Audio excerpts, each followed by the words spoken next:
확진자 추세는 꺾였지만 점점점의 의미는 무엇일까요? 주말 사이에 하루 발생한 확진자 수가 줄었습니다. 그런데 오늘, 그러니까 어제부터 오늘 하루 사이에 발생할 확진자 수는 잠시 후 질병관리본부가 발표를 해봐야 알 것 같습니다. 일단은 주말 사이에 추세부터 함께 살펴보시죠.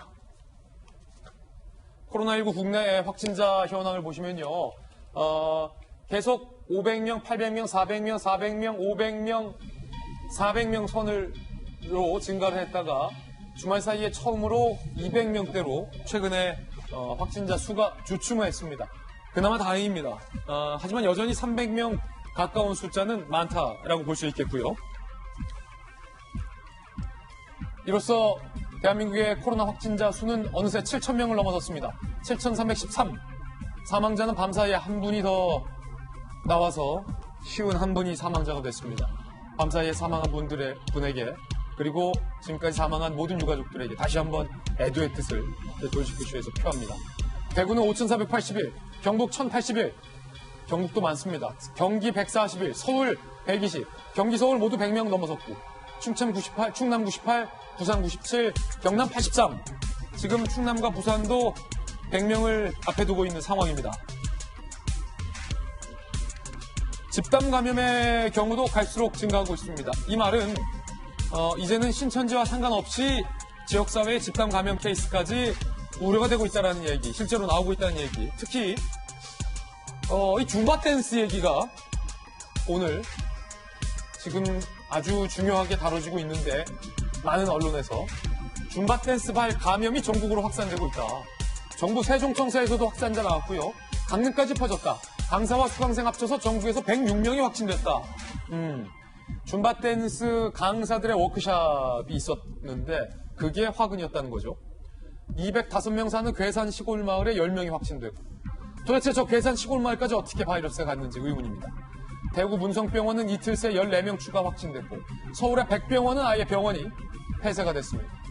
임신부 8명도 잇단 확진됐습니다. 안타깝습니다. 이 중에 출산을 한 임신부가 있는데 아기는 음성 판정을 받았다고. 전문가는 태아 전염 가능성이 희박한 것 아니냐라는 소견도 내놓고 있는 상황입니다.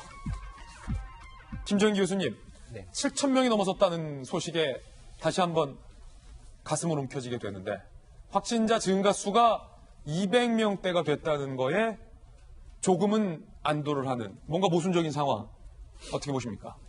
지금 예전에도 말씀드린 적이 있는데 그 대구 신천지 교인에 대한 전수조사가 어느 정도 마무리되면 한 500명을 넘던 그런 확진세는 확연하게 줄어들 거라고 말씀드린 적이 있거든요. 그 부분에 대한 반영이 지금 나오는 거다 이렇게 생각은 하고 있습니다. 그래서 점차 시간이 갈수록 그 확진자의 그 범위는 크게 감소할 걸로 보이는데 그렇다라고 안심할 부분이 아니라 이게 지역사회 감염이 상당 부분 많이 진행됐거든요. 예. 특히나 대구 경북 지역에서는 대구 일반 시민에 대한 그 양성률이 한 10% 가까운 걸로 나오고 있습니다. 이 얘기는 대구 경북 지역에서 지역사회 감염이 굉장히 많이 진행이 됐다. 그러니까 신천지 교회하고 별개로.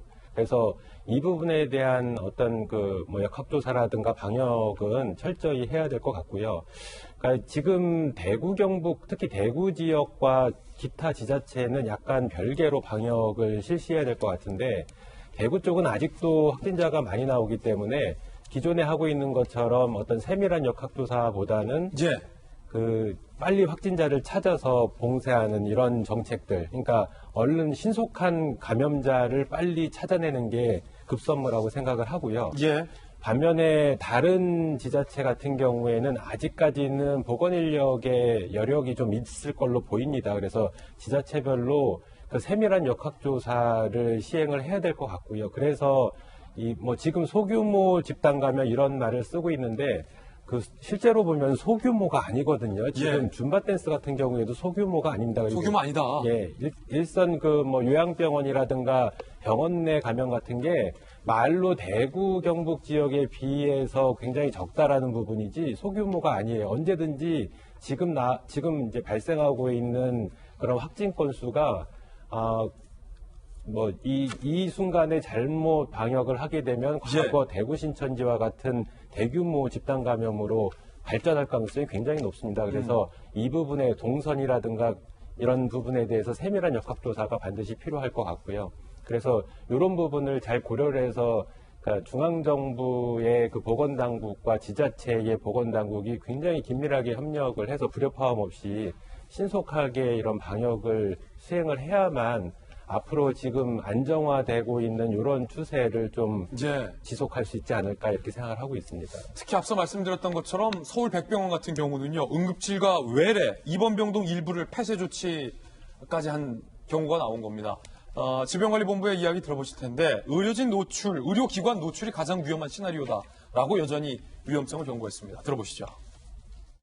인구가 1,000만, 2,000만이고 또 굉장히 밀집된 그런 환경이기 때문에 이런 밀폐된 환경에서 집단 폭로 시에 또는 의료기관 노출 시에 가장 위험한 시나리오라고 보고 있습니다. 전 세계적인 그런 발생 동향이 다시 또 유입의 우려성을 높이기 때문에 해외 유입에 대한 우려, 이 부분을 좀 같이 전망을 하면서 대응을 하고